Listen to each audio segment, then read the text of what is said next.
भोले हो। तुम ठीक कहते हो कि भागवत उपनिषद और वेदों से ही बनी है, किंतु ये बताओ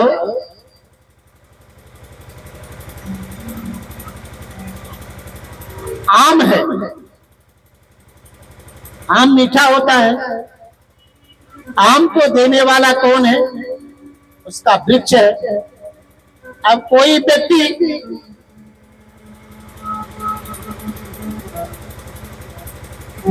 आम छोड़ करके और आम के पेड़ को चूसने लग जाए तो बोलो क्या उसको माधुर्य मिलेगा? मन में उसके विचार आए भैया आवाज बढ़ा दे, तुम बड़ा दुखदाई हो जाते हो। सही में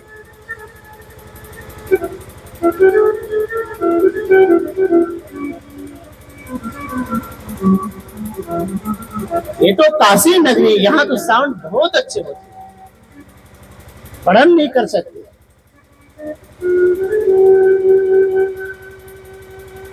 यहाँ तो हमने ऐसा सुना है कि साउंड यहाँ कम रहता है, क्वालिटी के रहते ही नहीं है इस काशी नगरी, क्योंकि अध्यात्म नगरी यहाँ तो होता ही रहता है।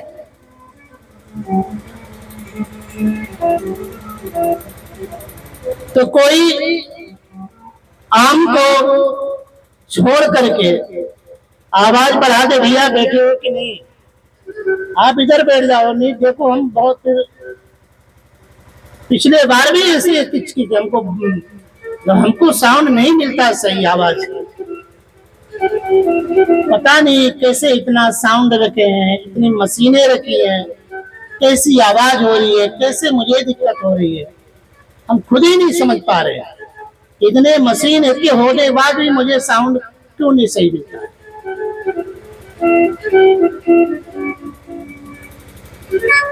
कोई आम रस छोड़ करके और आम का टहनियां चूसने लग जाए तो क्या उसको माधुर्य मिलेगा? और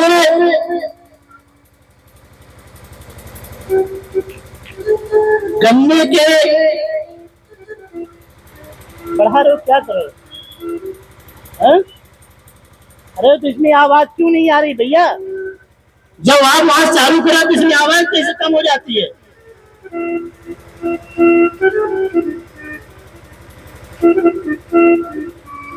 तुम वहां से बढ़ाते जा रहे हो, यहाँ हमको आवाज साफ नहीं मिलती है।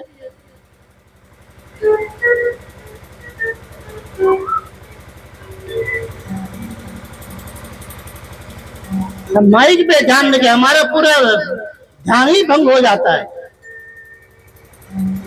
आप बढ़ाते जा रहे हो, हमको साउंड मिलते नहीं है बराबर। जब साउंड नहीं होते तो हमको चिल्लाना पड़ता है, हमारे सीने में उसका जो प्रभाव पड़ता है। इनको क्या मालूम? ये लोग आप लोग तो बैठ गए हो, हम बोल रहे हैं ताकत हमको लगती है ना, हम जानते इस बात को। कैसे भी आप लगा दोगे, बस आप चिल्लाते रहो। आदिवासी क्षेत्र में हम ऐसे साउंड नहीं देखे हैं। तो आम छोड़ करके कोई उसकी टहनियां चूसने लग जाए तो क्या माधुर्य मिलेगा? नहीं मिलेगा। और गन्ने में, गन्ना तो समझते हो ना आप लोग, तो गन्ने में नीचे से ऊपर तक उसमें मिठास होती है और गन्ने से ही शक्कर बनती है, गन्ने से गुड़ बनता है। अब आप बढ़िया खीर बनाओ, अब खीर बनाते बनाते शक्कर आप खत्म हो जाए, अब ले जाके 2-4 गन्ने तोड़ कर उसमें डाल दो तो बोलो मिठास मिलेगी? क्यों नहीं मिलेगी? क्योंकि गन्ने से तो सब कुछ बन रहा है, पर नहीं उसमें मिठास आएगी, क्योंकि मिठास गुड़ से ही शक्कर से आएगी। और अब बढ़िया देसी घी की पूरी बनाओ, और पूरी बनाते बनाते घी खत्म हो जाए तो आपके मन में आए कि चलो भैया हम पूरी बना ही रहे हैं, अब घी खत्म हो गया है, लेकिन घी तो दूध से ही बनता है, तो चलो दूध से पूरी निकाल लें। तो बनाओ, निकलेगी? और जबकि दूध से ही घी बन रहा है, दूध से आपने जमाया, फिर उसके दही बना, दही बनने के बाद उसको आपने मथा, मतने के बाद घी तैयार हुआ। तो कह रहे हैं कि दूध से ही घी बन रहा है, लेकिन जो काम घी से होगा वो दूध नहीं कर पाएगा। ऐसे ही आप कह रहे हो कि भागवत वेदों से बनी है, किंतु सबका सार अलग ही अलग है। जब ऐसे विविध दृष्टांत से समझाए तो नारद जी ने कहा, भैया बात आपकी सत्य है, कोई पढ़ लिख करके कितना ज्ञानी क्यों न हो जाए, लेकिन जब तक किसी महापुरुष के चरणों की सेवा नहीं करेगा तब तक उसके अंदर दासत्व भाव नहीं आएगी। ये आप लिख लीजिए, कोई कितना बड़ा भी हो, चाहे पंडित हो अथवा चाहे कितना बड़ा भी धनवान हो, जब तुम किसी के पास जाकर के उसके चरणों में सेवा करोगे तभी तुम्हारा अहंकार टूटेगा और तभी तुम दासत्व प्राप्त करोगे।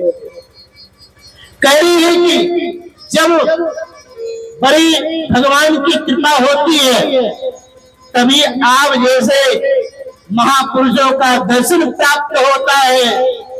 भाग्योदयन बहुजन में समाजितेन सत्संगमं च लभतो पुरुषो यदावै। जब अनेक जन्मों के भाग्योदय होते हैं तब जाकर के सत्संग में और संतों की सानिध्य का अवसर प्राप्त होता है। तीनों सत्संग विवेक न होई, राम कृपा बिनु सुलभ न सोई। सत्संग विवेक न होई, राम कृपा बिनु सुलभ न सोई।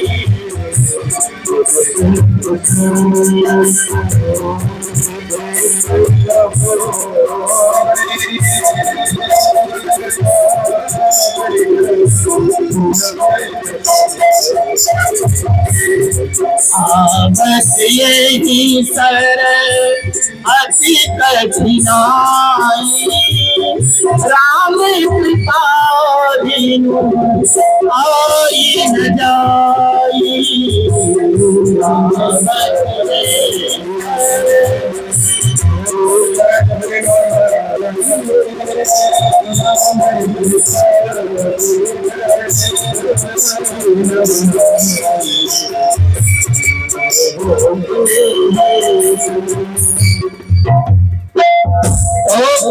बिनु सत्संग विवेक न हो, जब तक सत्संग नहीं करोगे तब आपको विवेक नहीं होगा। नारद जी ने कहा, भैया आप लोग मुझे मिल गए हो तो थोड़ी बहुत हर चर्चा हमें भी कहीं सुना दो। तो सनकादिक ने कहा कि भैया हमारा तो काम ही है, बोलो कहाँ सुनना चाहते हो, कहाँ सुनाए। नारद जी ने कहा कि जहां आपकी इच्छा हो जहां आप कह दो। सनकादिक ने कहा कि हमको तो एक ही सबसे सुंदर हमारा स्थान लगता है। कौन सा? गंगा द्वार समीपे तो तटमानंद नामकम। गंगा द्वार, गंगा के द्वार पर आनंद नाम का तट है। वो कहाँ है गंगा द्वार? हरिद्वार। आप लोग गए हो? गए हो, लेकिन आनंद नाम के तट पर नहीं गए होगे भैया। आप कहाँ गए होगे हमें मालूम है, हर की पौड़ी है ना। अभी देवी हर की पौड़ी में गई होगी ना। हाँ, जबकि हर की पौड़ी नहर है, कोई गंगा जी की धारा नहीं है। गंगा जी की धारा में ही आनंद नाम का तट है। ये मूल जो गंगा जी जो ऋषिकेश से होते हुए जो हरिद्वार की ओर बह रही है, वो आपको सप्त सरोवर की घर मिलती है जंगल में। हम वहां पर कम से कम 6 महीने उस क्षेत्र में रहे, इसलिए आपको जानकारी बता रहे हैं। हर की पौड़ी जैसे आप बद्रीनाथ जाओगे, बद्रीनाथ ऋषि के हरिद्वार के आगे, हरिद्वार से आगे थोड़ी सी दूर जाने पर एक मेन गंगा जी में नहर बनाई गई है, और उसी नहर का पानी हर की पौड़ी पे आता है। और ये जो भागवत सुनाई गई थी वो सप्त सरोवर में है, जहां पर 7 ऋषि तपस्या कर रहे थे। फिर वहां पर गंगा जी ने आके बहाई तो उन्होंने कान में डाल लिया था, वो आपने कथा सुनी होगी। तो वो आनंद नाम का जो तट है और सप्त सरोवर की धर वहां पर पड़ता है। तो कहते हैं कि हमको तो हरिद्वार में सबसे आनंद नाम का तट है। अब चर्चा कहाँ हो रही है? बद्रीनाथ में। तो सनकादिक कह देते कि भाई यही सुनाओ, यही हमारी तुम्हारी चर्चा हो रही, यही हम तुम सुन लेते हैं। अब हरिद्वार क्यों जाओगे नीचे? नीचे क्यों उतरोगे भाई? बद्रीनाथ ऊपर, हरिद्वार नीचे है। चर्चा ऊपर हो रही है, कथा सुनेंगे नीचे। तो सनकादियों के मन में आया कि भाई वहां तो सब कथा सुनने वाले हैं नहीं, सब तो वहां योगी सिद्ध रहते हैं, कथा वहां कौन सुनेगा? इससे अच्छा हरिद्वार में कर दो, जो कि कथा जो सुनने वाले हैं जो तो ये थोड़े नीचे चले जाएंगे, उतर जाएंगे, और जो नीचे के लोग हैं वो थोड़ी ऊपर चढ़ के हरिद्वार आ जाएंगे। इसलिए सुंदर स्थान गंगा जी का वहां रखा गया, और वहां पर नाना तरुण लताएं बढ़िया चारों तरफ लताएं फैली हुई हैं। नव कोमल बालुकम, सुंदर बालुका गंगा जी की चमक रही है। ऐसा लगता है मानो किसी ने स्वर्ण को पीस पीस करके गंगा जी के रेती में मिला दिया हो, ऐसे सुंदर रेत चमक रही है।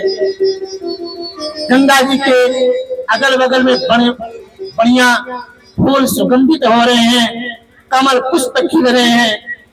ऐसे कमलों के सुगंधित के बीच में जैसे ही अब फक्कड़ों की कथाएं बढ़िया बालू की पीठका बनाएगी, बालू की पीठका में उनको 3 भाइयों में से एक भाई को बैठाया गया। 3 भाई श्रोता बन गए और नारद जी श्रोता बन गए। और जब लोगों को पता चला कि भाई सनकादिक नारद जी को कथा सुना रहे हैं, तो कथा सुनने के लिए भृगुर वशिष्ठ चमष्ट गौतमो मेधात देवरातो रामस्तपाकादि सुतसाक्रो निकंद पुत्राति पिप्पलादा। अरे उस कथा को सुनने के लिए भृगु वशिष्ठ च्यवन गौतम विश्वामित्र पिपलाद योगेश्वर व्यास बड़े बड़े ऋषि अपने पुत्रों के साथ और अपनी स्त्रियों के साथ वहां पर कथा श्रवण करने के लिए पधारे हैं। और उस कथा में सुनने के लिए वेदांतार्चा वेदाश्च मंत्राश्च तंत्राः मूर्तयः, वेद स्वयं प्रकट होकर के सनकादिक की कथा श्रवण करने के लिए वेद वहां पर आए। मंत्र, जिस मंत्रों का हम लोग जाप करते हैं, वो मूर्तिमान मंत्र कथा सुनने के लिए आए। 10 सप्त पुराणानि षट सहस्त्राणि तथा ययुः, जो 17 पुराण हैं, जिन पुराणों को हम समझते हैं कि ये एक पुस्तक मात्र है, हमारी भावना यही रहती है पुराणों को, ये पुस्तक मात्र है। ये भागवत में व्यास जी ने लिखा है कि 10 सत्य पुराण शास्त्राणी, जो 17 पुराण थे वो कथा सुनने के लिए हरिद्वार में आए हैं, और 60 सहस्त्राणी हमारे यहाँ जो 6 शास्त्र हैं, ये 6 शास्त्र कथा सुनने के लिए पधारे हैं। और गंगा का सरिता तप्ते पुष्करादि सांसचा क्षेत्रचा सहस्रवा दंड काली बनाने का, जो गंगा आदि नदियां हैं, जो आरण्य आदि पर्वत हैं, ये समस्त लोग अपना अपना रूप लेकर के और भागवत कथा सुनने के लिए वहां पर पधारे हैं। और जैसे ही नारद जी दीक्षित होकर के कथा श्रोता के रूम में बैठ गए, सनकादिक आसन में विराजमान होकर की कथा कहने लगे, वैसे ही जय शब्दो नमः सप्ताह सुन के शब्द चारों तरफ से जय जयकार की ध्वनि होने लगी, अबीर गुलाल उड़ने लगे, फूलों की वर्षा होने लगी। सनकादियों ने कहा सदा सेव्या श्रीमद्भागवती कथा यस्याः श्रवणमात्रेण हरिहितं समाश्रयेत्। जैसे ही श्रीमद्भागवत कथा हो रही थी, उसी समय हरि आकर के विराजमान हो गए और 18,000 श्लोक 12 स्कंद की ये जो संहिता है, सुखदेव और राजा परीक्षित का संवाद है। हजारों समेत सैकड़ों वाजपेयी यज्ञ इस भागवत संहिता की बराबरी नहीं कर सकते। ना गंगा ना गया काशी पुष्करम ना प्रायिकम शुभ शास्त्र कथाया फलेन संताने। इस भागवत की महिमा ना तो गंगा कर सकती है, ना नर्मदा कर सकती है, और ना तो मंत्र कर सकते हैं। इतनी महिमा भागवत संहिता की है। जब भगवान अपने धाम को जा रहे थे, जाते समय उद्धव जी ने कहा प्रभु आप तो चले जा रहे हो,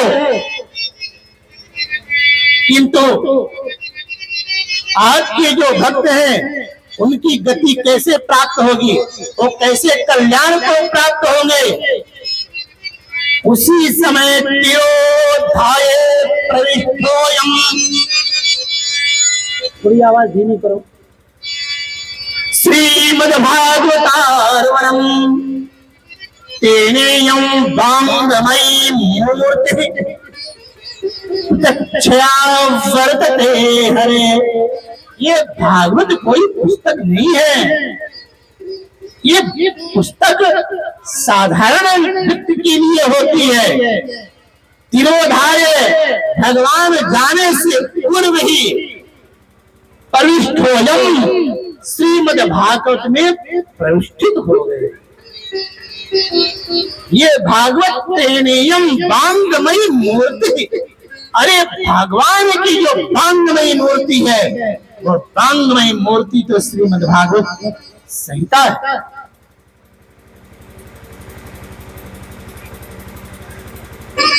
सूत जी कहते हैं, हे शौनकादि ऋषियों, एवं नगाः सर्वैरुधर्मे प्रकाशमानो सभायाम् आश्चर्यमेकं समधूते दारिणीं सदोच्यते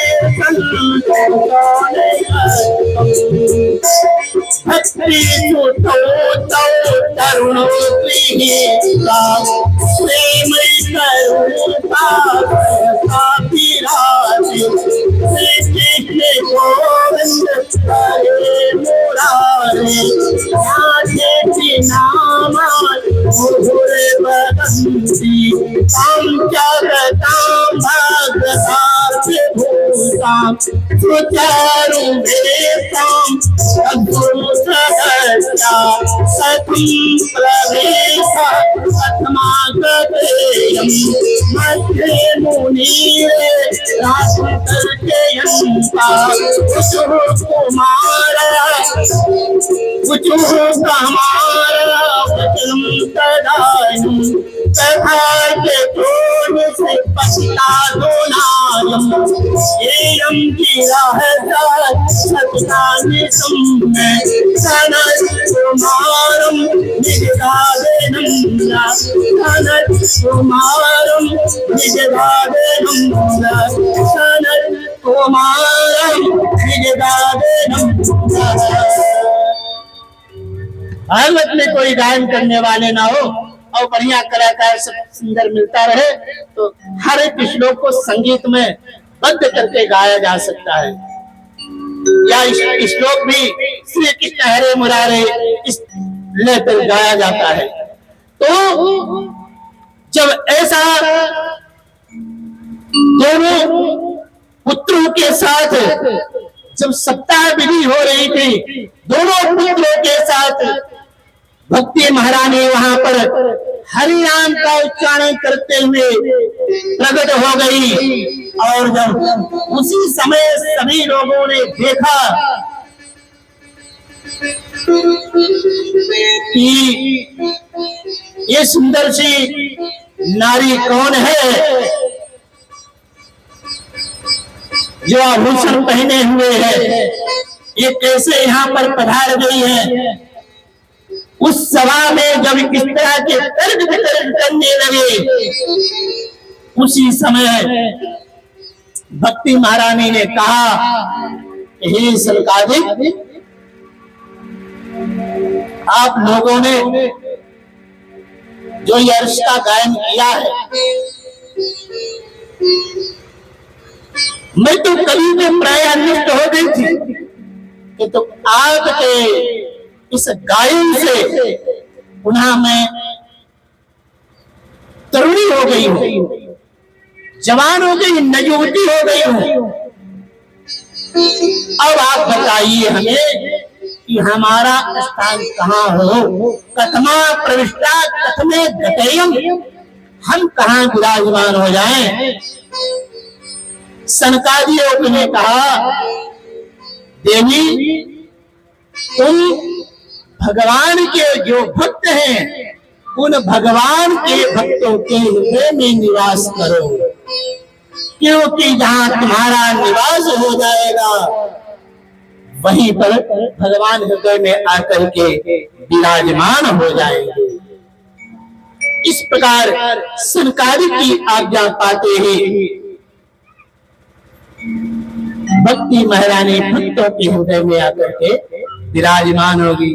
और वृंदावन बिहारी लाल की थोड़ी और जोर से जय श्री राधे। लड़ाई झगड़ा तो करके नहीं आए हो ना, हमको तो ऐसे ही लग रहा है, उत्साह नहीं दिख रहा है चेहरे में, इसलिए लग रहा है कि पतियों से झगड़ा करके आई। मना किए होंगे कहाँ जा रही हो, हमें चाय और ठंड बना करके देना, तुम बोली होगी नहीं हम तो कथा सुनने जाएंगे, उसी में खटपट होती होगी। बोल वृंदावन बिहारी लाल की। हाँ बच्चों, तुम्हें ताकत लगाए हो, बाकी ये सब बेकार है। तो भक्ति कैसी होनी चाहिए? भक्ति शास्त्र सम्मत होनी चाहिए। आप कुछ भी करो या भक्ति नहीं है। अब कोई व्यक्ति अपने पिता से पुत्र स्नेह करे तो हो जाएगी भक्ति। उसको कहेंगे ना कि बड़ा पितृ भक्त है, बड़ा मातृ भक्त है। लेकिन पिता अगर पुत्र से भक्ति स्नेह करे, उसकी सेवा करे, तो उसे क्या कहेंगे? भक्ति नहीं कहेंगे ना, वो तो कहेंगे तो पुत्र स्नेह है।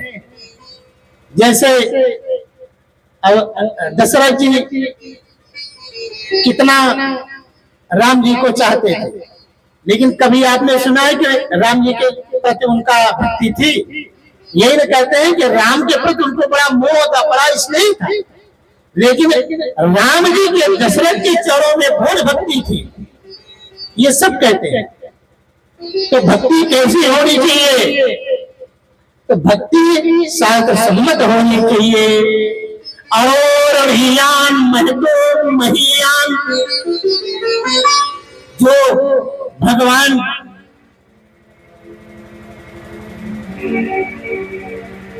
श्री कृष्ण है, शिव है, राम है, इनके भक्ति करना चाहिए,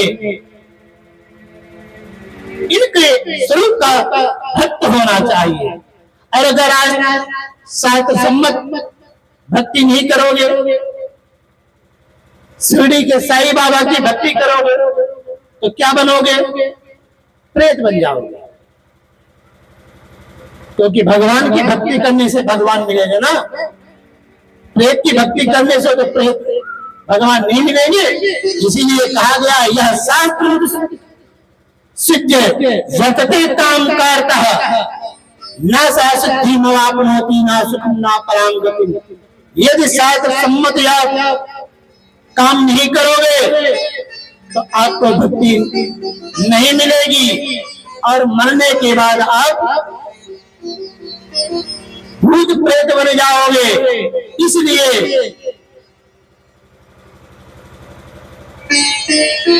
भक्ति शास्त्र सम्मत होनी चाहिए, जो पुराणों में और शास्त्रों में वर्णन है। मनमाना आचरण और मनमाना व्यवहार नहीं करना चाहिए। आज तो ऐसा समय आ गया है कि शास्त्र को ना मान के मनमाना अपना व्यवहार निभा रहे हैं। शास्त्र मेरे अनुसार चले, हमको शास्त्र के अनुसार ना चलना पड़े, ऐसे लोगों की मानसिकता इस समय दिखाई देती है। शास्त्र के सम्मत लोग पर नहीं चलते हैं। तो कह रहे हैं कि जिनके हृदय में भक्ति निवास करती है, उनके लिए तो भगवान अपना हरलोक छोड़ देते हैं। हरगत निजलोकम सर्वप्रकार तो विहाय, अपना लोक छोड़ करके और भक्त के हृदय में आ जाते हैं। और भक्ति बनेगी कैसे? भक्ति बनेगी भगवान के कीर्तन से, भगवान के गुण गाने से भक्ति प्राप्त होती है। आइए हम सब मिलकर के भी भगवान की भक्ति का एक माध्यम लेते हैं।